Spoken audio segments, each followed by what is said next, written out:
Well, we've had 24 hours to think about Ohio State's big win over the Rutgers Scarlet Knights. What are the biggest takeaways from that game after we had a chance to sleep on it? We know what C.J. Stroud's capable of because he's finally shown it. Trevion Henderson, good early start. Then he sat for a good chunk of the game. How healthy is he, and will we see him back next week against Maryland? And how about those Silver Bullets finally re-earning that moniker now for the second week in a row? Ohio State, a 3-interception performance on defense. Breaking it all down will be just around the corner here. What we learned on Buckeye Breakdown.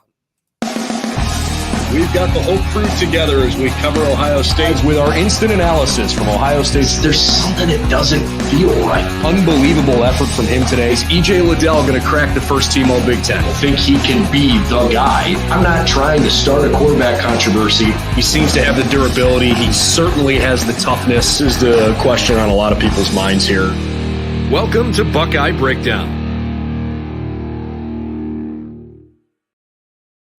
Well, happy Sunday morning, everybody, and welcome to What We Learned. I'm Brendan Gulick, along with Coach Tommy Zagorski, talking about Buckeyes and Rutgers from yesterday afternoon. You know, largely a really good performance. Coach, we talked right before the game, and you said basically your biggest key was to start fast and just put this thing away early. It was like you talked to the team. 2 touchdowns within the first 3.5 minutes of the game certainly made things a little bit more relaxed for Ohio State fans. And the Buckeyes looked in a lot of ways like what we're very used to seeing. Yeah, it was a knock off the old block. And then, like we said, as I was at the Apple Cider Festival, watching some great 6th and 7th grade football, having the ability to start fast. And that's what Ryan Day, I'm sure, and his staff talked about all week, is getting this thing rolling and play like Ohio State. 3 interceptions on a team that had previously not thrown an interception all season. And one of the things that we'll talk about, which was exciting, was all 3 of those interceptions took more than one man. And that's called team defense. And those guys complemented each other. I joked about complimentary football earlier in the week, and it came to fruition in Piscataway. So that was exciting to see from that standpoint. And C.J. Stroud was dropped into the water, the miraculous waters of Mirror Lake or wherever he was at the previous week or so, and was able to come back and look like the player that I know I've been sitting on a pedestal where people have made fun of me about C.J. Stroud. Even our opening, we're not starting a quarterback controversy. No, we have a quarterback, and he is special, and he proved it yesterday in a myriad of different ways, and we'll get into that today as we talk about the Buckeyes and the outstanding win against the Scarlet Knights. The fact that Ohio State opened this season with Minnesota and Oregon with a roster that even yesterday on the travel roster included 19 freshmen.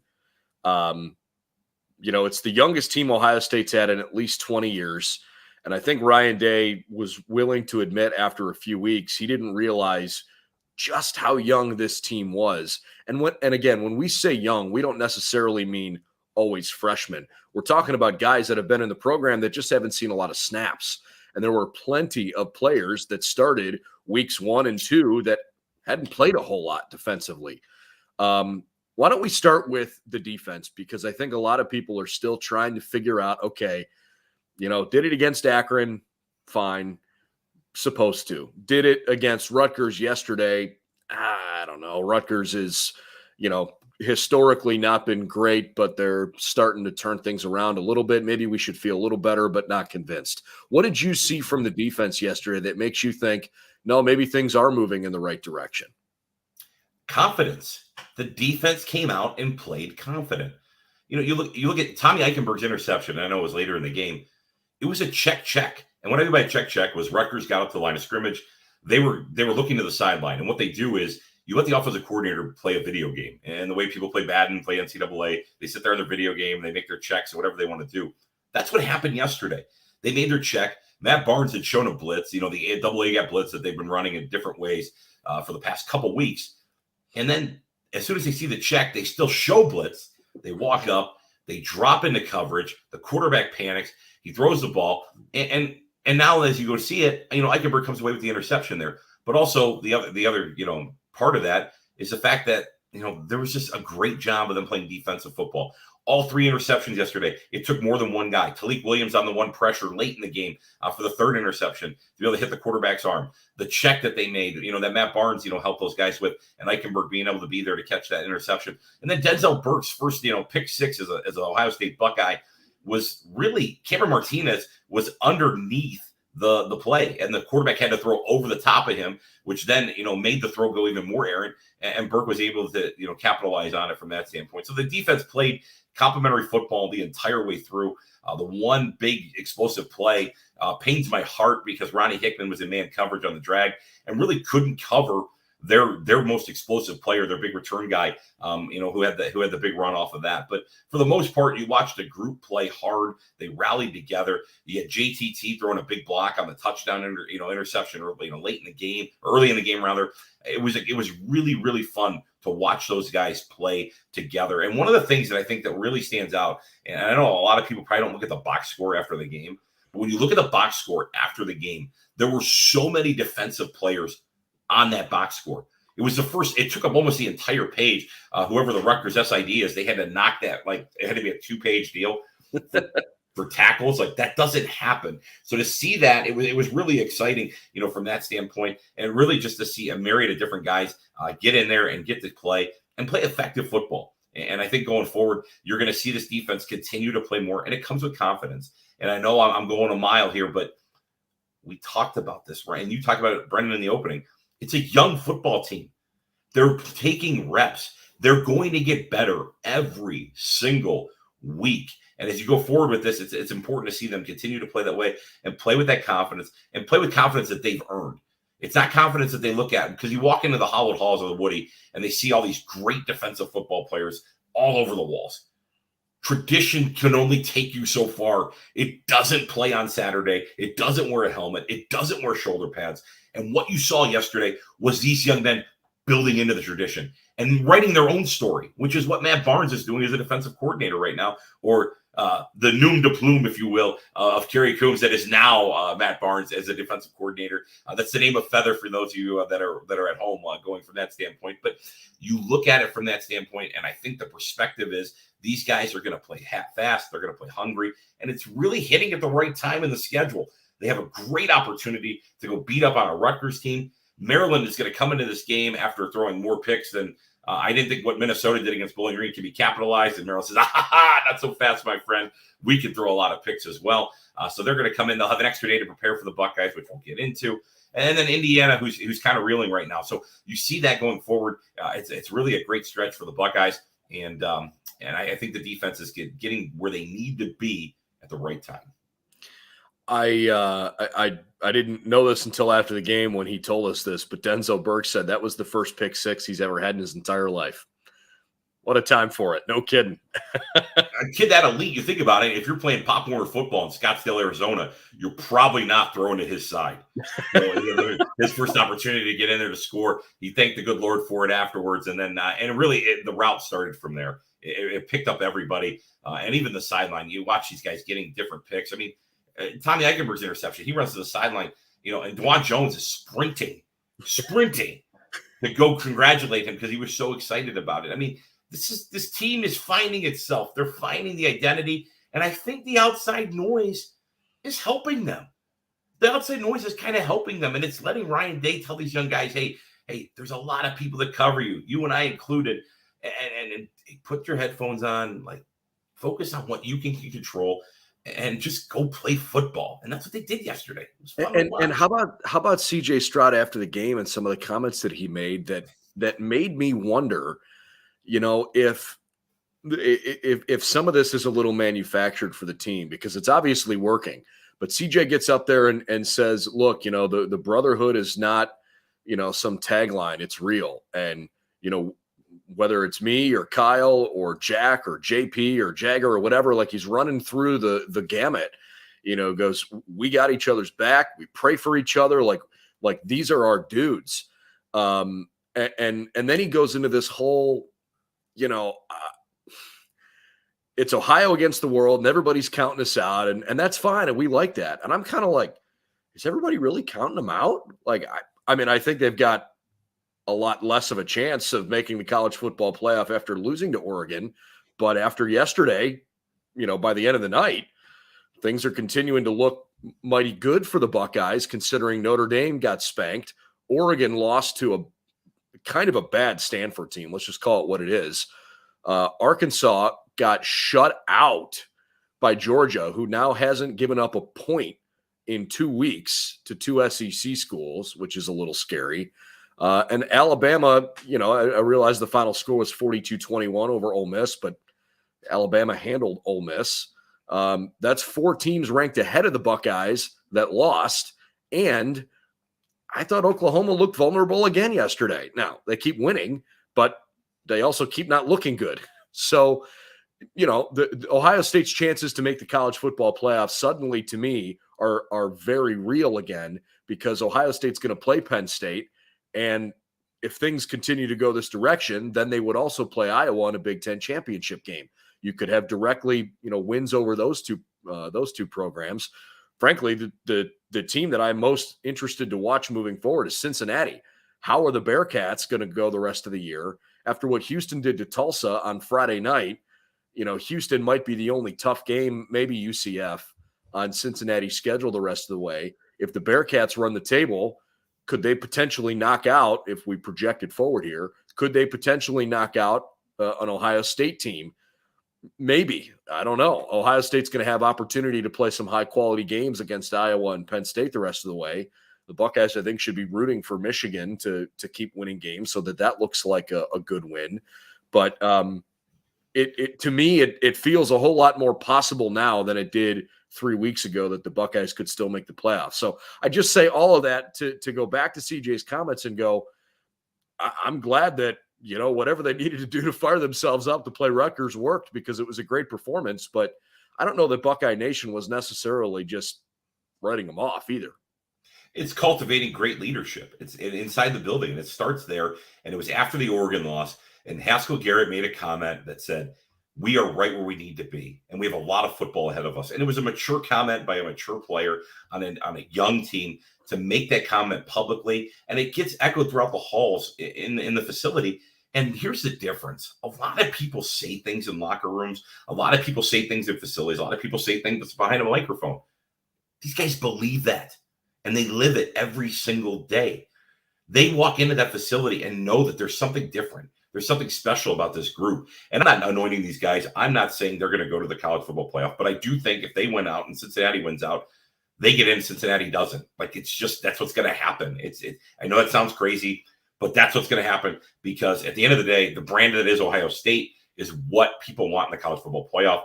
People aren't tuning in to see Cincinnati, because now Cincinnati has been on the public spectrum. And I know we don't want to go down this road right now, but I do want to say that I think the Buckeyes, if they win out, have the chance to do that. This Iowa-Penn State game that's coming up here is going to have major, major dividends to see not only college football playoff, but the Big Ten picture as a whole. But that being said, CJ Stroud is rallying around these guys. And is part of this manufactured? Absolutely. A lot of this is going to be manufactured. I remember being at the University of Tennessee, and we played Oklahoma. There were quotes that were said in the facility that were put up in the bathroom, put up on the walls there, that may or may not have been said by Baker Mayfield and some of the players at Oklahoma. I'm not saying officially that they were manufactured, but they may have been embellished a little bit as a way to kind of get the players a little bit more motivated. And that's not the first team in the history of football to do that. It's been done by a million other people. It's just the same way to motivate, no matter what you're doing. Brennan, like this morning, you and I got up here and I said, there's 17 other outlets that are covering Ohio State football, and they think they do it better than us. No, it's what you want to be able to have. It's what people in it want to be great. It's competitiveness. It's the ought tos and the want tos, and that's what those guys are doing. They're embracing it. And kudos to those young guys. Kudos to CJ Stroud to take that leadership role and to push this offense in the right direction. Trevion Henderson obviously has been a huge focal point. I picked him as my September MVP when we were asked that when we chatted on Friday during our preview and prediction podcast. He obviously got off to a great start. First carry, untouched, 44 yards to the house. Ran it another 7 times, and then Ryan Day wouldn't elaborate other than to say that he just got a little dinged up. The good news is Trevion could have played in the second half Ryan Day told us post game, I just didn't feel the need to play him. I don't blame him looking at the scoreboard and considering what's still ahead. So, Trevion is not looking like he's, injured long-term here for any reason. But it also begs the question about this running back room, because we've seen some depth. Let's acknowledge the depth. Master Teague is a very, very capable running back in the Big Ten. Marcus Crowley ran really hard yesterday. Mayan Williams was not available yesterday, but you saw right away from game one that he's got pretty high upside too. And yet, Trevion Henderson's ability to break the game open with a big play, it seems like it happens every week now. Like, we're getting to the point where we expect Trevion Henderson to do something throughout the course of the game that makes you go, wow, this kid's special. And so from that perspective, when he comes out of the game and you don't see him, and we hadn't heard from Ryan Day yet at halftime saying, no, he was a little dinged up, but he's fine. And then post game, he could have played, but he was fine. When you didn't hear that, you kind of start going, gee, where's Trevion? This isn't really what we want to see right now. Didn't take long for us to start feeling that way about him, did it? No, not at all. And with Trevion Henderson, I alluded to the 1995 Cleveland Indians. You go through that lineup, and people go, wait, where is this guy going with this? When they went through the first lineup, you knew there was going to be someone was going to hit a home run. Like, it just had to happen. Like, you're sitting there, you're like, well, it's not going to be Lofton, not Vizquel. Baerga, maybe. All right, Bell, Murray. You start going down the line, you're like, Tomey, Ramirez. I mean, like, these are just power hitters. Somebody's going to make that hit. And that's what Trevion Henderson brings to the table. He has that home run ability right out of the gate. And you're almost disappointed after the first couple carries, like, why didn't he score yet? And yesterday, it was not only a Trevion Henderson, but kudos to Ryan Day and Kevin Wilson. The jet motion that they've been using to hand the ball off to set up the counterplay. And Jeremy Rucker just smokes the guy. I mean, like, you're watching this happen and you go, wow, like, great call by the Buckeyes to get Trevion Henderson going early. Plus, you know who Trevion Henderson is. The game's out of hand. You don't need Trevion Henderson.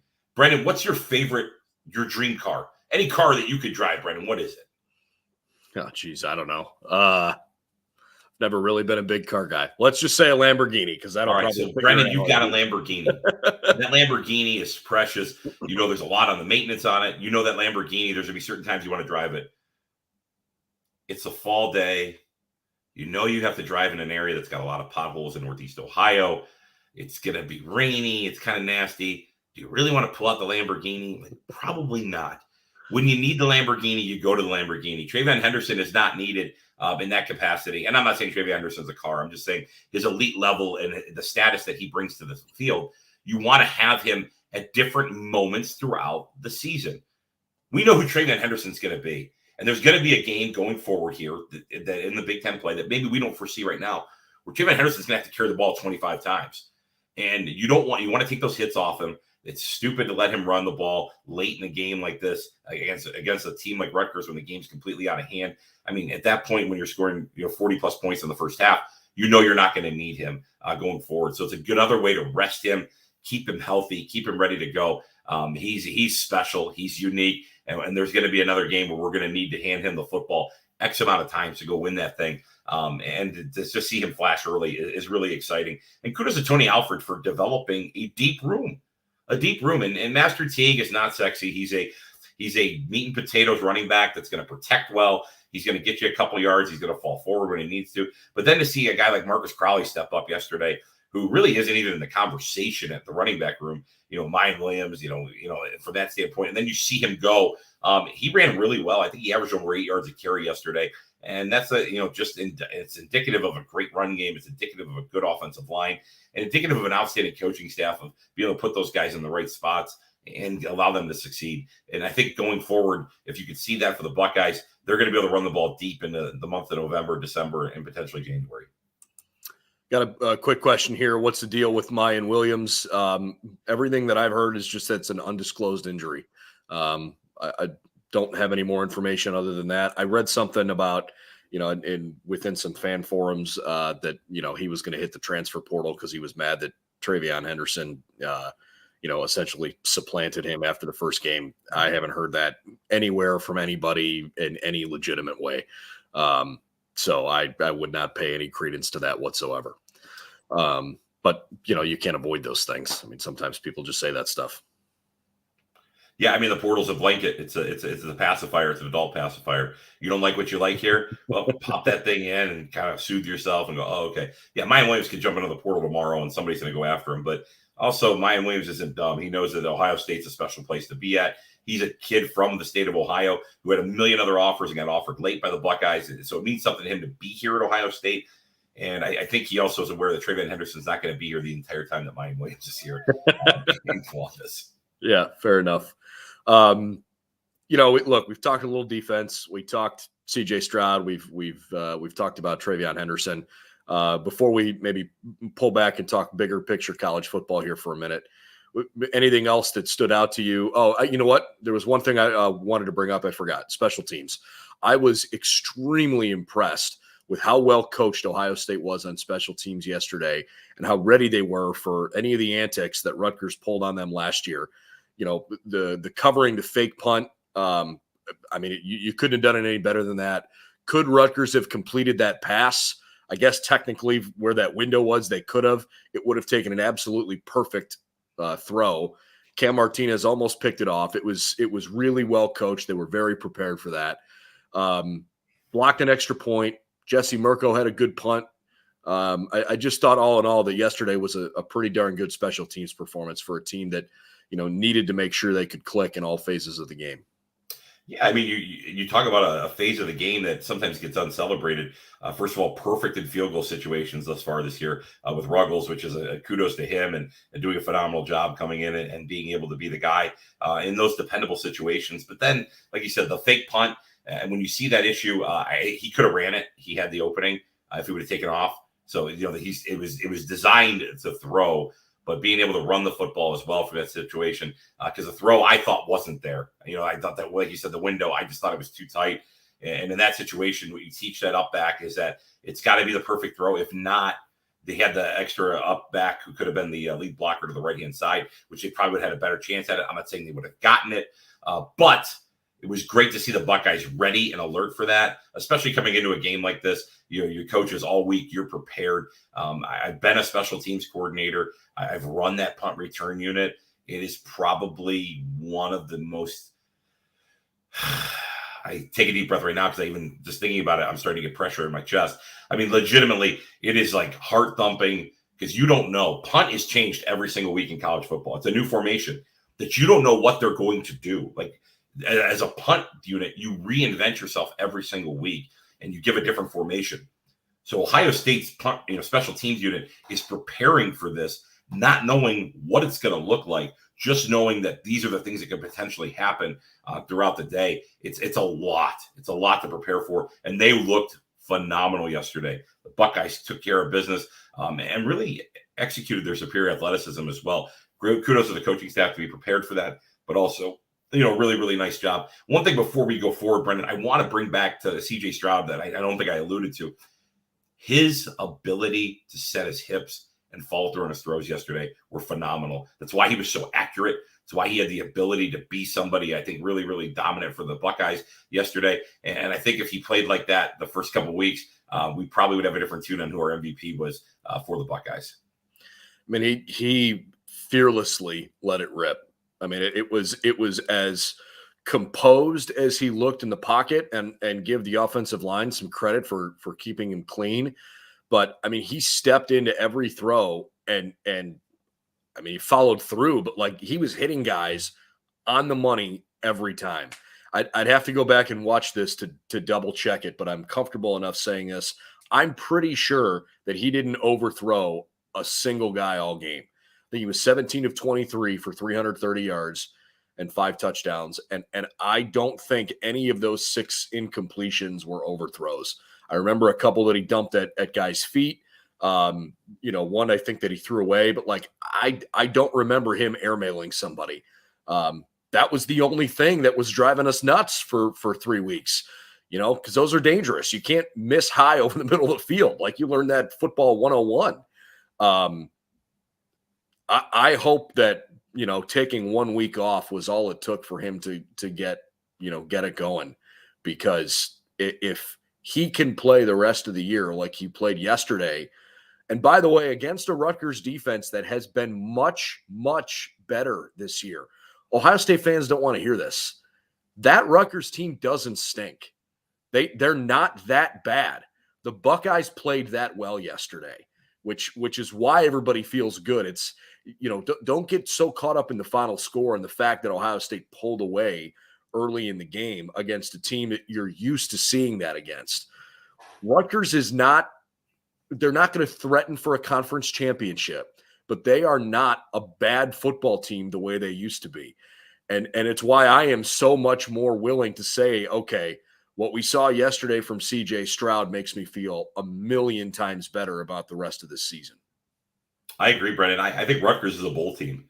Not a January 1st bowl team, but I think they beat up handily on a team that's going to play and go get more wins in this conference, and it'll make some people have a lot of headaches going forward. I think that they have a great elixir to go win football games with a sound defense. But I mean, Ohio State offensively, and we joked about this all week, is so explosive, averaging over 500 yards of offense a game. I mean, that's just giving you, that's out of the gate, that's giving you 35 points. That's without even completing anything. If you're generating over 500 yards of offense, every single week, you're playing with incredible receivers, an incredible offensive line. And one thing back to CJ is there were times the offensive line did give up pressures, and he stepped up. He took a big hit on the record touchdown. I mean, you watched him mature. And I think one of the things that we have talked about on this for multiple weeks is CJ Stroud neck up has got it. Like, he understands the game. The game plays through him, through his mind and through his eyes. And Ryan Day understands that. He prepares him accordingly, and then has the maturity and the ability now to go back, work on his mechanics, rest his arm, and really see it manifest in a historic day for him. And I think going forward, if we can continue to see this type of level of dominance, you're going to talk about an elite offense going forward, not only this season, but in the future. I mean, you're talking about Ohio State being an absolute juggernaut. Just some updated national numbers for folks that might be interested in knowing. So scoring offense, the best scoring offenses in the country, believe it or not, the Pitt Panthers are averaging 52.4 points per game through 5 games. They're first. Then Coastal Carolina at 48 plus. And the next two best scoring offenses in the country are Alabama and Ohio State. Buckeyes fourth at 45 points per game. In terms of total offensive numbers, the Buckeyes lead the nation 555.6 yards per game. That is ridiculous. Yards per play. Ohio State is racing away from every other team in the country other than Coastal Carolina.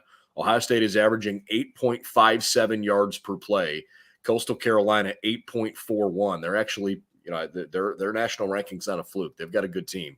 The third place team, Western Kentucky, in yards per play is averaging a full yard per play less than Ohio State.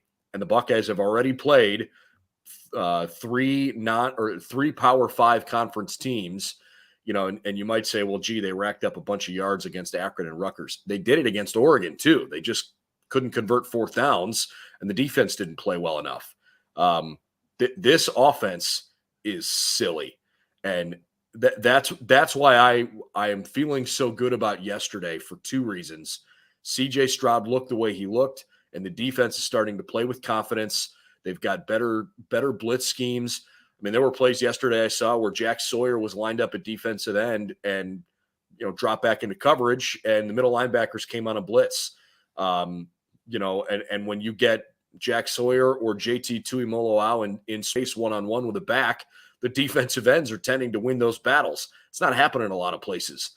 Plus the turnovers that are being created. So I just look at some of those little things within the game yesterday that make me feel like, hey, this team is showing the ability to be that impressive down the stretch where they could be a one-loss team to make the playoff. Remember a couple of years ago when Ohio State had to beat the daylights out of Wisconsin in the Big Ten title game just to make the playoff? I think it's going to take those level of impressive performances to convince the committee that, yeah, we lost a game, but good enough to make a college football playoff. I'm seeing some of those things from Ohio State right now that make me think that this team is, capable of doing that. I agree 1,000% with you, Brendan. I think the parity of college football also is going to complement the Buckeyes' run here going forward. So many different teams are winning and losing in times where people don't expect them to or see that happen. Yesterday we already talked about it. To see an Arkansas team who was a top 10 team get, dog raced out of the stadium by Georgia. I really think there's some elite company. I think Alabama and Georgia at the end of the day have to be there no matter what happens. Unless barring a colossal fall through. Florida loses to Kentucky. Kentucky now beats them for the first time in a long time. This is where college football becomes fun, and this is why that expanded playoff format is just so enticing to the normal fan. You have an Ohio State team who loses this game to Oregon early in the year, and really, it's not the same team almost a month later. They're not going to be the same team another month later. And when they go forward with this, if they continue to win, it's going to be really hard for a committee to look at Ohio State and say, hey, the number one offense in the country is not getting in. You're sitting there in the committee day and you look and you go, all right, Coastal Carolina or Ohio State, who are you taking? You're taking Ohio State. Ohio State, Cincinnati, who are you taking? You're taking Ohio State. Why? Ohio State's going to move the football up and down the field, and they're going to score points. What do people want to watch on Saturdays? They want to watch teams that score and move the ball up and down the field. And not to take away from Coastal Carolina. Coastal Carolina has not played anybody yet. The only Power 5 team Coastal Carolina has played are the Kansas Jayhawks, which is like masquerading as a Power 5 team just because of where they're at. I don't know if they, I think that Lance Leipold left a better team behind in Buffalo than what he's actually got in Kansas right now. So you see that from that standpoint, it's going to be a really, really interesting going forward. Who and what is going to happen. It's going to be a lot of fun. That's what makes this sport outstanding to watch. And now, especially with this playoff and people winning and losing, it's going to be fun to follow the Buckeyes going forward and watch this young team develop. Can they get there? I'm not saying that they're going to go be a team right now that can go do that. Do I think that they're a team that can win the national title? Absolutely not. I think they're a team that could potentially contend for it and continue to push as they mature and really prepare themselves going forward. This podcast is called What We Learned, right? So we can focus on any different area, and we've talked a lot about what we learned about the Buckeyes. But I think we learned a lot about college football yesterday. We are at the point in the season now where the best teams are starting to show why, and the teams that are masquerading as good teams are starting to show why. I cannot stress this enough. I hope Ohio State fans are understanding and appreciative of what they have right now, because you could be a Clemson fan. That was an unmitigated disaster that they did not deserve to win. Dennis Grosel and Jeff Hafley and Boston College had them by the throat at the end of that game, and Clemson's defense had no life. I mean, Clemson should be 2-3, which is unthinkable, and yet it's very, very real.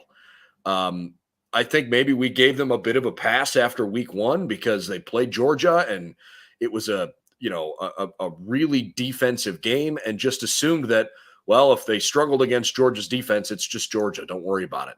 Clemson hasn't looked good at all.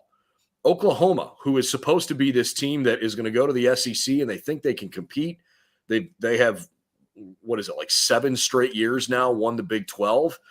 Oklahoma almost lost to Tulane. Oklahoma should have lost to Kansas State for the 3rd year in a row yesterday. I look at some of these other big programs around the country, and there is some serious vulnerability. Notre Dame's offensive line is not good. They're a full-blown liability right now.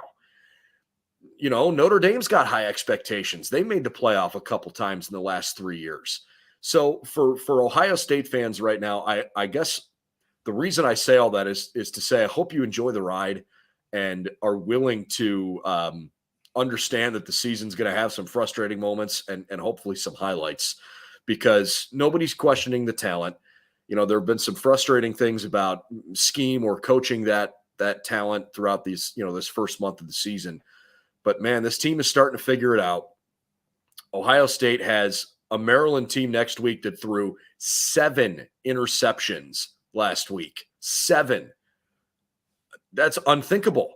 Then they got the bye to get healthy before they go play an Indiana team that is reeling right now after getting pounded again yesterday. There's all the momentum in the world for the Buckeyes, and it just kind of feels like things are on fire around college football unless you're Alabama or Notre Dame. I'm sorry, Alabama or Georgia. No, absolutely. Like, we've said this before, Brendan. Alabama and Georgia are in an elite class. They right now are playing at a level that is just basically is straight to Atlanta, where they're going to go play each other for that SEC championship game, which a lot of people are going to be excited to watch, and CBS will do a phenomenal job of covering it. But the other question is, like, no plugs. Who else? Yeah, no plugs at all. Sorry, guys. Who else on the planet is going to be that third and fourth team? That's what's the fun part about watching college football going forward. There's so many people that could make a run at this thing. There's a lot of parity in the Big 12. The ACC, I mean, legitimately, anybody can beat anybody in the ACC week in and week out. You've got this Sun Belt team in Coastal Carolina who's having fun, wearing mullets, scoring 1 million points on everybody that they play. It's an exciting brand of football to watch. Are they the guys that are going to get to the college football playoff? I don't know.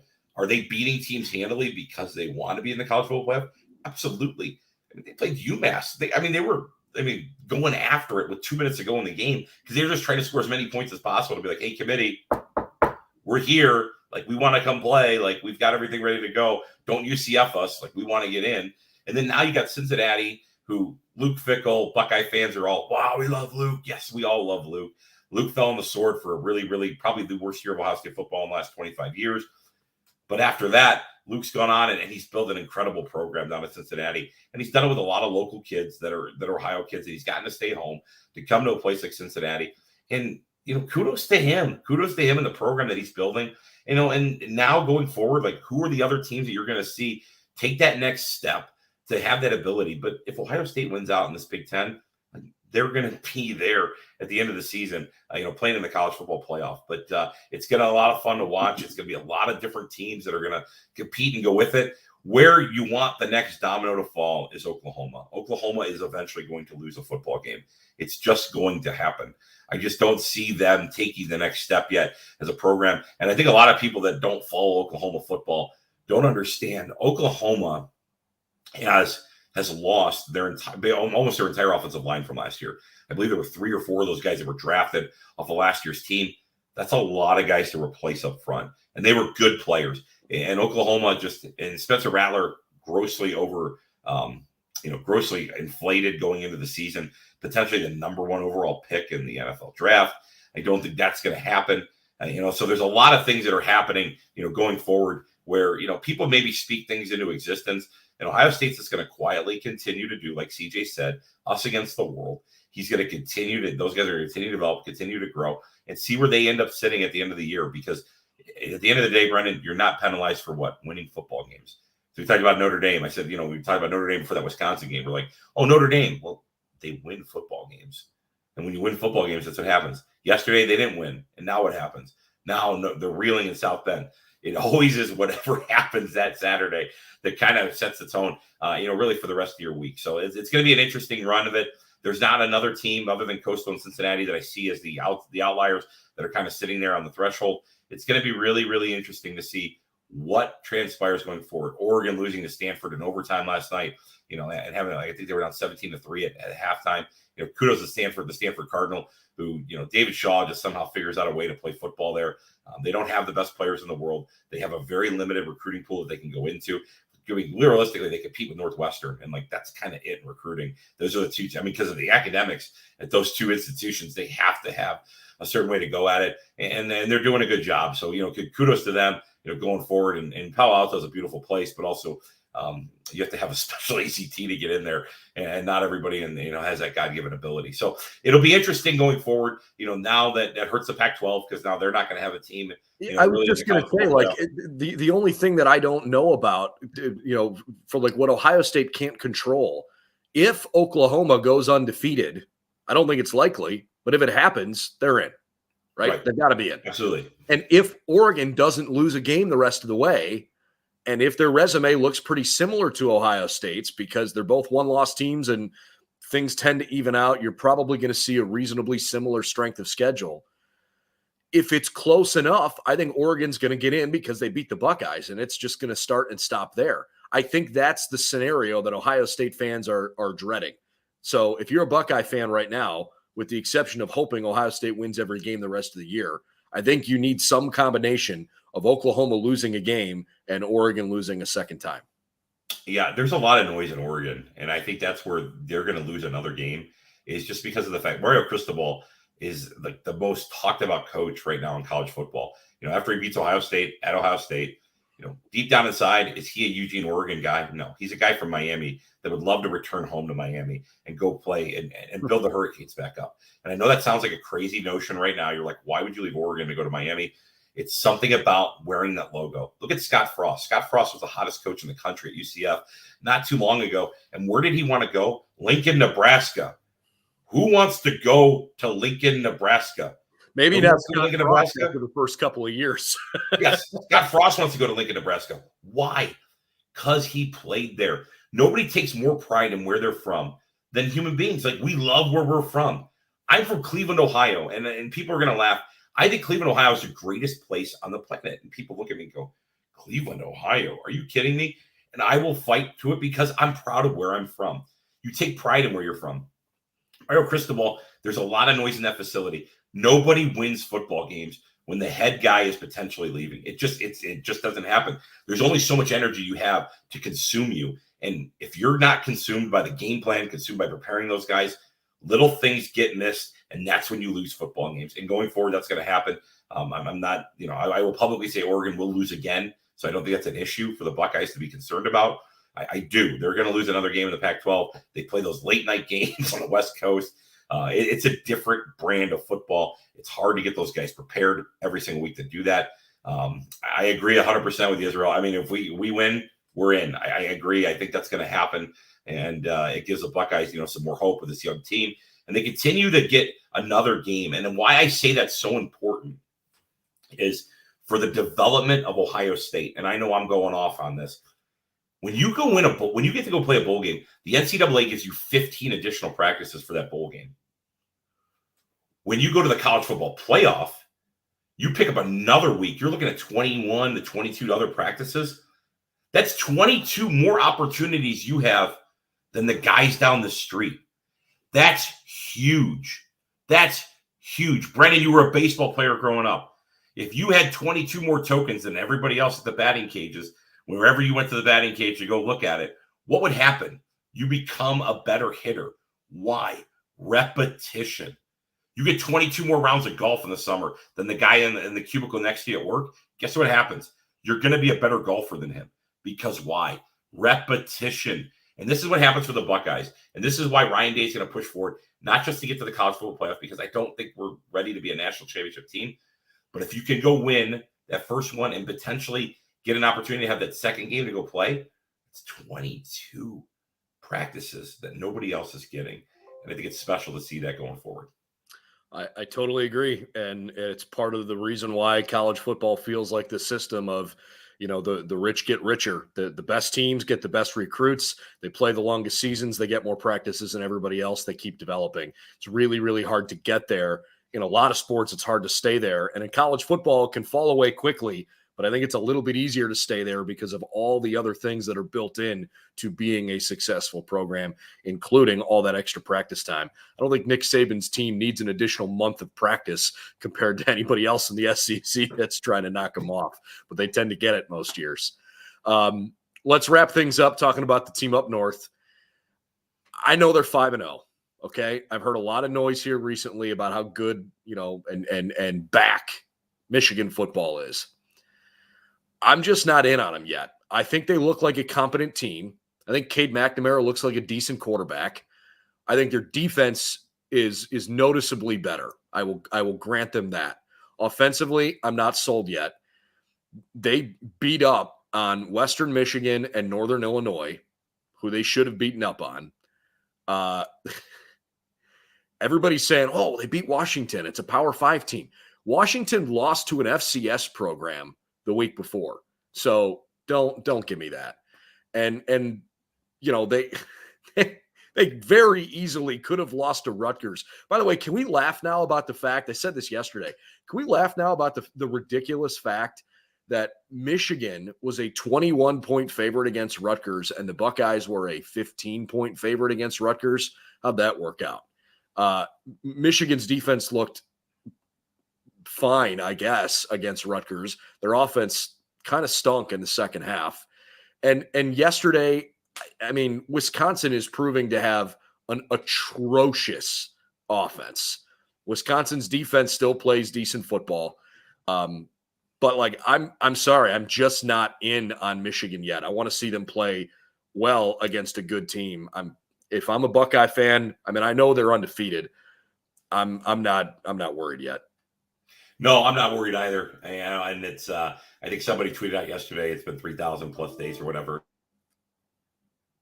Oh no, he gone.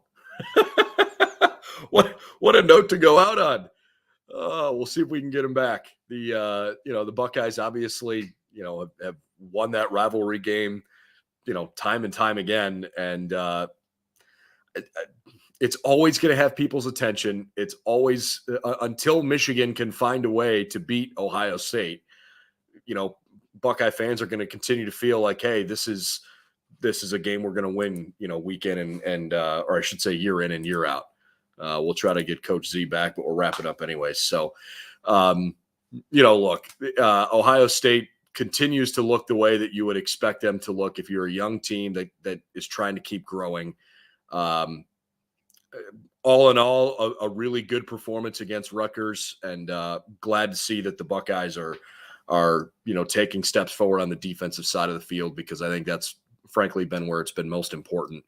CJ Stroud had an unbelievable game, and now have reason to believe that this is a guy that he said it was both good for him physically and mentally, that his shoulder got the rest that it did, and we are certainly hoping that we're going to see more of this from CJ Stroud moving forward. So, but I wanted to put that note in there at the end about Michigan. I think we've got him back.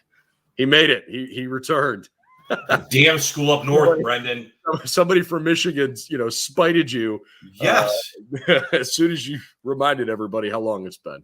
Absolutely ridiculous. But to watch that happen in that light, to see it happen, I think it's a unique and interesting way. Michigan's not what they've been. They're not going to be that team. I think my connection is really bad right now, but no, they're going to be a team that I'm not concerned about. It's been 3,000 plus days. They still got to come and beat Ohio State. I mean, this is going to be, a team that's playing really, really well, meaning the Buckeyes. So it'll be interesting going forward. But yeah, I'm not concerned about that team up north right now at this point. All right, that's what we learned as Ohio State racks up a third straight and fourth win in 5 games, but more importantly, racks up a second consecutive stress-free victory after beating Akron and now Rutgers, both by pretty wide margins. The Buckeyes will turn their attention to a Maryland team that's trying to figure it out after a pretty frustrating performance against Iowa on Friday night, but they do still have a talented quarterback in Taulia Tagovailoa, who just happened to have a bad game this past week. I'm sure the Buckeyes won't be taking Maryland lightly. For Tommy Zagorski, I'm Brendan Gulick. Thanks for joining us. We've got lots of content over on BuckeyesNow.com. Please subscribe to our YouTube channel. We've got lots of great stuff on our social media channels as well. You can follow us anywhere you'd like to follow Buckeye football. Ohio State 4-1, and they're playing Maryland next week. We'll talk to you about Maryland here real soon. We've got the whole crew together as we cover Ohio State with our instant analysis from Ohio State. There's something that doesn't feel right. Unbelievable effort from him today. Is E.J. Liddell going to crack the first team All-Big Ten? I think he can be the guy. I'm not trying to start a quarterback controversy. He seems to have the durability. He certainly has the toughness. This is the question on a lot of people's minds here. Welcome to Buckeye Breakdown.